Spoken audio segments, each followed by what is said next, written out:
우리들이 거듭나서 흠이 없게 하시고 주의 크신 구원받아 온전하게 하소서. 영광에서 영광으로 천국까지 이르러 크신 사랑 감격하여 경배하게 하소서. 설교 주제를 새로운 공동체가 형성되었다, 이렇게 주제를 잡았어요. 예수님께서 지난주하고 지지난주에 말씀드렸죠. 나사렛 고향을 2번 방문했다고. 한 번은 예수님께서 마귀의 시험을 마치고 한 번은 갔다고 말씀드렸고요. 두 번째는 2년을 지나고, 공생의 2년을 지나고 나사렛 고향을 방문했어요. 고향에 방문해 와서 안식일 날에 말씀을 전하니까 그들이 놀라서 이 지혜가 어디서 왔냐라고 물어요. 그리고 역시 다른 회당에서 했던 것처럼 회당에서 병든 자를 고치시고 귀신 들린 자를 쫓아내고 이런 역사가 일어났어요. 그럼에도 불구하고 그들이 믿지 않아요. 그걸로 인해서 예수님은 다시는 고향을 방문하지 않으셨어요. 이적과 기사를 보고도 믿지 않는 고향 사람들, 나사렛 사람들, 참으로 어리석고 안타까운 일이었죠. 그 일을 겪고 나서 예수님께서는 2인 1조, 제자들이 12명이잖아요. 그래서 6조로 나눠서 유대 지역을 돌면서 복음을 전도하라고 사역을 줬어요. 그러면서 귀신을 쫓아내는 권능을 줘서 보냈죠. 그들이 전도 지역에 가서 복음을 전하니 귀신 들린 자가 나가고, 심지어는 죽은 자를 살아나는 역사가 일어나죠. 오늘 본문 30절과 31절에 보면 소집된 사도들이 나와요. 이제 그 유대 지역을 이렇게 전도를 하고 있을 때 아마 예수님께서 그 제자들을 소집한 것 같아요. 돌아오라고. 그래서 전도를 마치고 돌아와서 예수님께 보고를 합니다. 지역에 가서 귀신 쫓아낸 일, 병든 자를 고친 일, 이런 전반적인 전도 진행에 대해서 예수님께 보고를 하니 예수님께서 이 보고를 받고 그들에게 수고했다라고 한적한 곳에 가서 좀 쉬어라 라고 했어요. 한적한 데 가서 좀 쉬라고 그랬더니 그 한적한 곳에 가서 쉴 수 있는 시간을 안 줘요. 그 무리들이, 그 제자들이 잠깐 그 한적한 곳으로 가니 그곳에 예수님이 올 것으로 예상을 하고 졸졸졸 따라다녀요. 예수님이 가는 길마다 따라다녀가지고 밥 먹을 수 있는 시간조차도 없이 쉼을 얻지 못해요. 쉼이라는 것은, 우리는 주일날 그 쉼을 얻는 것은 이곳에 와서 무거운 짐을 내려놓고 힘든 일을 예수님께 고하고 예수님 해결해 주십시오 하고 마음, 심령을 편안하게 갖는 게 쉼이잖아요. 근데 세상 사람들 쉬는 날이 되면 어떻게 해요? 그 전날 술 드신 분들은 밤에 내일이 쉬는 날이니까 실컷 술을 드세요. 그리고 그 다음날 또 놀기 좋아하시는 분들은 친구들 모아서 밤새 고스톱을 친다든지 날을 세워요. 쉼을 얻는 게 아니고 오히려 육신적으로 피곤함을 얻어요. 운동 좋아하는 사람들은 어떻게 해요? 저도 그랬지만 쉬는 날 되면요, 어떻게 해서든지 운동으로 나가려고 가서 운동원이라고 바빠요. 쉼을 얻는 게 아니고 오히려 스트레스만 더 가중시켜요. 근데 성경에서 말하는 쉼이란 육신적인 부분만이 아니고 정신적으로도 편안히 가서 기도하고 그 모든 어려움과 힘겨움을 다 내려놓는, 생각하지 않고 하나님께 맡겨드리고 쉬는 시간, 이게 쉼을 얻는 시간이래요. 근데 제자들한테 쉼을 좀 얻으라고 했더니 그곳에 누가요? 무리들이 절절절절 따라다녀요. 쉼을 얻지를 못하고 스트레스만 많이 받았겠죠. 그러나 그 받은 스트레스를 그들에게 풀지 않고 그들을 사랑하는 마음으로 그들에게 사랑을 베풀었어요. 본문에 보면 오고 가는 사람이 많아 음식 먹을 겨를도 없었다라고 표현하고 있어요. 제자들이 쉼을 얻고자 한적한 곳에 갔더니 제자들이 있는 곳에서 분명히 예수님께서 오실 것이라고 예상을 하고요. 그 무리들이 미리 그 제자들이 있는 곳으로 이렇게 옮겨갑니다. 32절에 보면 이에 배를 타고 따로 한적한 곳으로 가는데 무리들이 예수님께서 이동하는 것을 보고 모든 고을로부터, 예수님은 배를 타고 지금 이렇게 가고 계시거든요. 그들은 육지로 예수님보다 더 빨리 달려갑니다. 그래서 예수님이 그 한적한 곳에 도착하기 전에 그 무리들이 먼저 도착을 해요. 도착을 하고 거기서 기다려요, 예수님이. 예수님도 지금 집회를 하고 지쳐 계시잖아요. 그래서 좀 쉬고 싶어서 가는데 예수님조차도 쉴 수 있는 시간을 안 주는 거예요. 예수님께서는 그 무리를 보시고 불쌍하게 여겨요. 그 한적한, 본문에서 한적한 곳은 어디를 말하냐면요, 장정 5,000명이 배불리 먹었던 벳세다 들녘을 말합니다. 그래서 32절 35절에 보면 이에 배를 타고 따로 한적한 곳으로 갔다라고 그래요. 그곳에 있던 무리들이 배가 가는 곳을 보고 많은 사람들이 달려가서 모든 고을로부터 그곳에 먼저 도착했다라고 기록되어 있어요. 예수께서 먼저 도착한 큰 무리를 보시고 그들을 목자 없는 양 같음으로 인하여 불쌍히 여겼다라고 그래요. 불쌍히 여기시고 이에 여러 가지를 그들에게 가르치셨다고. 그러니까 예수님께서 집회를 끝나고 너무 힘들고 지쳐 있는데 그들이 또 온 것을 보고 그들을 버려두지 못하고 그들을 불쌍히 여기시고 또 그들에게 이쪽에서 집회를 했는데 또 이쪽에 가서 가르치시는 거예요. 또 가르치시는 걸로 끝나는 게 아니고 집회 가면 무엇을 해요? 병든 자를 고치시고 귀신을 쫓아내고 더 나아가서 죽은 사람을 살리는 그 사역까지 하셨잖아요. 그러니까 하나님께서 예수님을 들어쓰시고 예수님의 능력을 받은 제자들과 이제 공동 사역을 하는 거예요. 여기서요. 말씀을 가르치는 사이에 저녁이 됐어요. 저녁이 이제 어두워지니까 제자들이 예수님께 고합니다. 지금 밤이 되니 저들에게 먹을거리 그 음식을 줘야 되는데 어떻게 해야 되냐고. 그러니까 예수님께서 뭐라고 말씀하세요? 너희들이 주래요. 거기 모인 사람이요, 장정이 5,000명이면 여자들하고 아이들까지 합하면 2만 명 정도 된대요. 당시 모였던 사람이. 근데 2만 명 되는 숫자를 먹을 것을 제자들한테 주래요.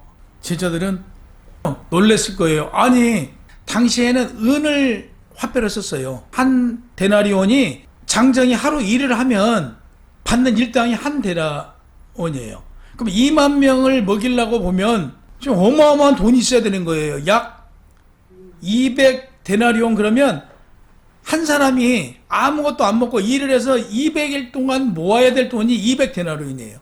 이거 가지고 2만 명을 먹인다고 쳐도 그냥 한 조각씩밖에 안 돌아오겠죠. 이 정도밖에 안 되는데 이게 돈이 없어요. 제자들도 돈이 없는데 200데나리온을 정도의 돈을 가지고 가서 음식을 사오라고 그러니 그 밤에 2만 명을 먹일 음식을 어디서 구해요?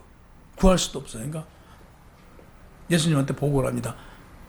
어디서 구할 수가 없어요. 2만 명을 이 시간에 가서 어떻게 구합니까? 지극히 인간적인 생각을 한 것이죠. 하나님께서 행하심은 우리 인간적인 생각으로 이해할 수가 없어요. 역시 그 제자들도 하나님께서, 예수님께서 보이시는 권능에 대해서 생각을 못했던 거예요. 인간적인 예수로만 생각했던 거예요. 어떤 선생과 같은 예수를 생각했기 때문에 이런 일을 상상도 못하고 말씀을 올린 거잖아요. 예수님께서 이전에 공생의 2년 동안 죽인 자도 살리고 모든 일을 행했음에도 불구하고 그 예수님의 권능에 대해서 제자들조차도 망각하는 그런 상황이에요. 본문에 보면 그 목자라는 내용이 나와요. 그 목자, 포이메라는 단어인데요. 베드로전서 2장 25절에 뜻하는 이 포이메는 목격적 단수로 신약 성경에 포이메는 누구를 나타내냐면요, 예수 그리스도를 나타내요. 대부분요. 그래서 마태복음 26장 31절에 보면 오늘 밤에 너희가 다 나를 버리리라 기록된 바 내가 목자를 치리니 하면서 이 목자, 양떼를 흩어지게 하셨던 이 목자가 누구냐? 예수 그리스도를 나타내고 있는. 그래서 히브리서 13장 20절에 보면 양들의 큰 목자이신 우리 주 예수를 영원한 언약의 피로 죽은 자 가운데서 이끌어내신 평강의 하나님이, 그래서 목자는 예수님과 같은 양을 위하여 자신의 목숨까지 바치는 목자가 진정한 참 목자예요. 오늘날 목사들이 회개하고 반성해야 되는 거 보세요. 목자 그러면 누구를 해요? 자기 양을 위해서 목숨까지 버리는 자가 참 목자라는 내용이에요. 본문에서 이걸 말하고 있어요. 당시 유대 지도자들은 랍비들이나 서기관, 바리새인들조차도 존경을 받아요. 그러나 그들은 자기가 가르치는 제자들을 위해서 목숨을 바치려는 생각조차도 안 했어요. 근데 우리 예수님께서는 당신의 목숨을 기꺼이 바치잖아요. 이게 그리스도인의 삶이에요. 그리스도인들은 내 이웃을 위해서, 내 형제를 위해서 목숨을 버릴 각오를 해야 돼요. 이게 진정한 그리스도인의 자세예요. 우리 어려운 사람을 보고 그래 당신 어렵지 뭐 당연한 거지 이렇게 지나치면요, 이건 그리스도인의 삶의 자세가 아니에요. 어렵고 힘든 사람을 보면 우리가 기도하고 그와 나눌 수 있다라고 하면 나누고, 그에게 베풀 수 있으면 베풀 수 있어야 그리스도인이라는 얘기예요. 여러 가지를 가르치셨다. 아까 서두에도 말씀드렸지만 예수님께서 회당에서 말씀을 전파하고 거기서 어떤 일을 벌이셨어요? 이적을 베푸셨잖아요. 그곳에서 병든 자를 고치시고 귀신 들린 자를 쫓아내고 그 외에 이적을 나타내시잖아요. 이게 예수님께서 현장에서 하셨던 사역이거든요. 역시 마찬가지죠. 여러 가지를 가르치셨다는 것은 말씀만 가르친 게 아니에요.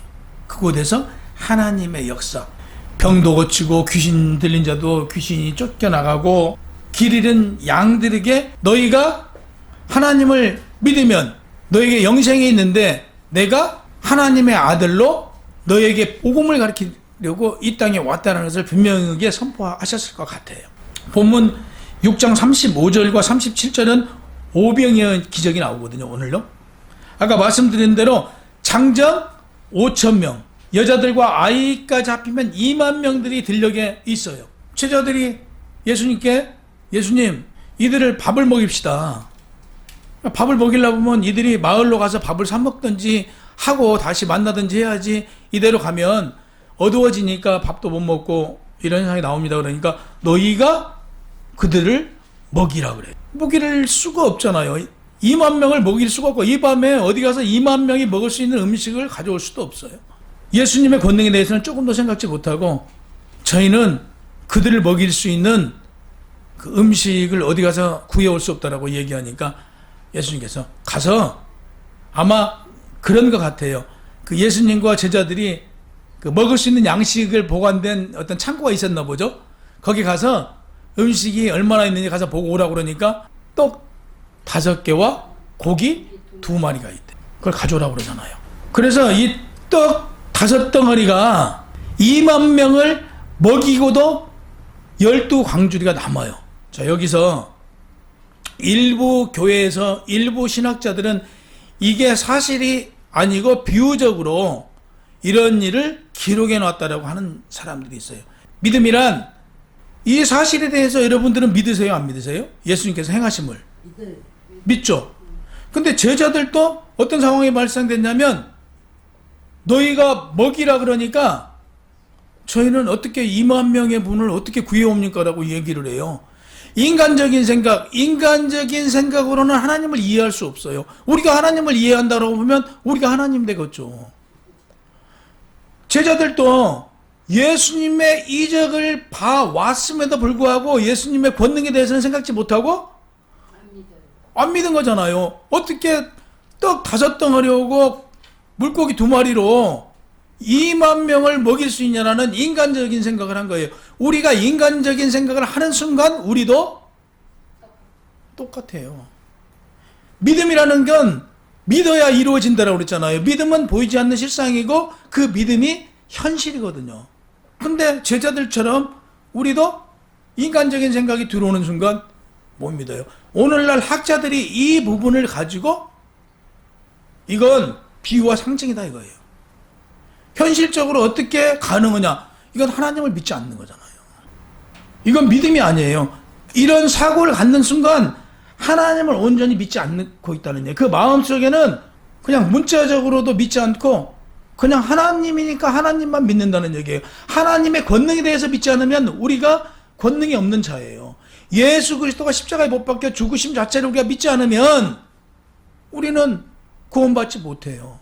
그걸 믿음으로 예수 그리스도가 십자가에 죽으심으로 그 피로 우리가 죄사함을 받았던 걸 믿음으로 우리가 구원받고 죄사함을 얻은 거잖아요. 똑같은 거죠. 이 부분을 믿지 않으면요, 믿음이 없는 거예요. 어찌 보면 마치 허상과 같은 걸 믿으란다라고 얘기할 수 있는데요. 하나님 본 사람이 있어요? 우리가 예수님 보았나요? 아니잖아요. 그분은 어디에 계시는 줄 몰라요. 하지만 그분은 어디 계세요? 우리와 함께 계시는 분이에요. 내 마음에 계시잖아요. 그러니까 우리 생각으로 우리가 그분을 알아간다? 이건 상상도 할 수 없는 얘기예요. 본문에 보면 50명씩 100명씩 앉히라고 그러잖아요. 50명씩 100명씩 앉히라고 그래요. 이건 그 출애굽기에도 보면 역시 당시에 모세가 이렇게 우두머리를 뽑는데 여기 보면 1000부장과 100부장과 50부장과 10부장을 삼으매라고 출애굽기 18장 25절에 말씀하고 있어요. 그래서 이게 무슨 얘기냐? 50명씩 100명씩 앉아서 무리를 이렇게 지으라고 그래요. 이게 정확하게 뭐 50명씩 100명씩 사람을 세서가 아니고 이렇게 무리를 지어서 앉으라고 그래요. 2만 명이면 한번 생각을 해보자고요. 2만 명이면 어마어마한 숫자예요. 전 이거 설교 준비해서 생각을 해보니까 이 제자들이 예수님께서 이제 떡을 계속 줄 거 아니에요. 축사하셔서 떡이 이제 띄어서 주는 거 아니에요. 2만 명 분을 띄어준 걸 제자들이 갖다 나눠야 돼. 그러면 예수님도 이걸 지금 떡을 띄어야 돼. 그럼 제자들은 이걸 가지고 좀 앉아있는 데로 갖다 줘야 될 거 아니에요, 다. 되게 힘들었을 것 같아요. 근데 유대인들의 관습 중에 하나는요, 우리 대한민국 사람들은 굉장히 그래서 바른 자세가 정직하다는 게 그래서 우리 행동을 보면 정직과 그 정직하지 않음이 나와요. 우리는 굉장히 정직하잖아요. 바른 자세로 앉잖아요. 우리는 학교 다니면서부터 이 바른 자세로 앉아요. 근데 유대인들은요, 앉으라고 하면 밥을 먹으면서도요, 비스듬히 이렇게 앉아요. 이렇게 앉아요. 실질적으로요, 그들은 이렇게 반드시 서 있질 않아요. 그 보면 이렇게 비스듬히 누워요. 밥 먹으면서조차도 반드시 앉아서 먹는 게 아니고 비스듬히 누워서 밥을 먹어요. 예, 자기들은, 그러니까 한마디로 자기들은 선택받은 선민이다 이거예요. 그래서 우리는 반드시 앉지만 그들은 비스듬히 다 누워서 이런 자세들이에요. 그냥요. 어디다 지대고 앉아서 이러고 있고. 참. 근데 그 제자 요한복음 6장 7절에 보면 제자 빌립이 그곳에 모인 사람들에게 조금씩 받게 할지라도 200데나리온이 필요하다고 얘기했던 사람이 빌립이에요. 빌립 제자. 빌립이 그 얘기를 했으니까 제자들이 다 이렇게 얘기했다는 얘기예요. 하루 일당이 한 데나리온이었음을 마태복음에서 20장 10절에 말씀하고 계세요. 본문에 보면 제자들한테 너희가 음식을 주라 이렇게 얘기를 하는데 마태복음 14장 16절에 보면 예수께서 말씀하시기를 마을로 음식을 구하러 갈 것 없다 이렇게 말씀하세요. 가서 무리를 지어서 푸른 초장에 앉게 하니 그들이 비스듬히 누워요. 그러니까 2만 명이 비스듬히 누워 있으면 얼마나 그 어마어마한 하여간 광경이 펼쳐졌을 것 같아요. 그래서 그들이 그걸 다 먹어요. 이제 여기서 상징적으로 무엇을 나타내냐면요. 예수님께서 보세요. 제자들을 거기에 모인 무리들을 불쌍히 여기시고 그들에게 말씀을 가르치시잖아요. 말씀을 가르치시는 이유는 그들을 구원으로 인도하시고 두 번째 병든 자와 귀신 들린 자와 이런 자들을 고쳐주시고, 세 번째 오늘 푸른 그 초장에 앉게 하시고 먹을 음식을 주잖아요. 예수님께서는 이 사역이 다 나왔어요. 먹을 것조차도 부족하지 않도록 그들에게 식사를 제공하시는 예수님. 우리에게 뭘 주신다고요? 먹을거리를 주시는 예수님. 우리가 필요로 하는 걸 공급해 주시는 예수님. 우리가 무엇이 필요한지 모든 것을 알고 공급해 주시는 하나님을 드러내고 있어요. 본문에서. 예수님께서 하나님의 사역을 펼치잖아요. 여기서.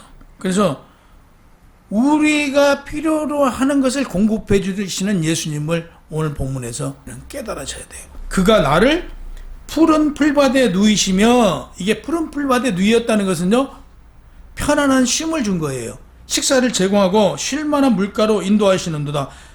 쉴만한 물가로 인도하신대요. 푸른 풀밭에 누이시며 때를 따라 필요한 것을 공급해 주시는 것을 시편에 기록해 놓으셨듯, 신약에 와서는 그들을 앉게 하시고, 41절에서 44절에 보면 예수께서 떡 5개와 물고기 2마리를 가지사 하늘에 우러러 축사하시고, 일부 교회에서는 그렇게 가르치시는 분들도 있어요. 이때 당시 예수님께서 기도를 하셨대요. 떡 5개와 물고기 2마리로 기도를 하셨는데, 특별한 기도를 했더니 떡이 만들어지고 물고기가 만들어졌대요. 특별한 기도한 게 아니고 원문에 보면 자연스럽게 하나님께 식기도를 한 거예요. 오늘도 일용할 양식을 주시니 감사하다라고 기도를 했는데, 기도를 하고 나니 떡이 이 5덩어리가 수도 없이 먹을 만큼 주신 거죠. 이게 권능이에요. 우리도 역시 우리 앞에 보이지 않는 걸 믿고 이루어질 것이라고 믿고 기도하면 역시 이루어지는 거예요. 이걸 상징적으로 우리한테 보여주고 있는 거예요. 평범하게 기도를 했다 이거. 이게 뭐 특별하게 하나님 지금 저들을 어떻게 먹여야 됩니까? 라고 이렇게 소리 질러서 기도한 게 아니고, 떡을 뗀다는 것은 무슨 얘기냐면요, 떡을 떼는 아스토스라는 그 단어인데요, 당시에 그 유대인들 사이에서는 그 우리는 그 식탁에서 누가 제일 먼저 수저를 들어야 밥을 먹죠?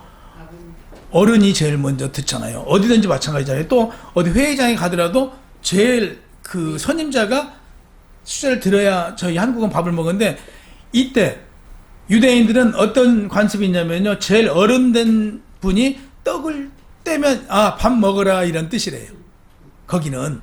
그래서 예수님께서 그 2만 명에 되는 무리들이 있을 때 예수님께 떡을 띄었잖아요. 떡을 띄니 식사를 해도 된다는 뜻이잖아요. 그러니까 제일 어른이라는 표현이에요. 그래서 예수님께서는 새로운 예수 그리스도를 주로, 예수 그리스도가 하나님 아들이라는 것으로 새로운 교회가 형성되는 순간, 이걸 떡을 떼는 걸로 말씀하고 계세요. 새로운 공동체가 형성되었다. 언제 새로운 공동체가 형성돼요? 떡을 떼는 순간 2만 명이라는 큰 무리들이 새로운 공동체가 형성되었음을 말씀하고 계세요. 마태복음 14장 20절에 보면 배불리 먹고도 남은 조각을 12바구니 차게 거두었다라고 기록되어 있어요.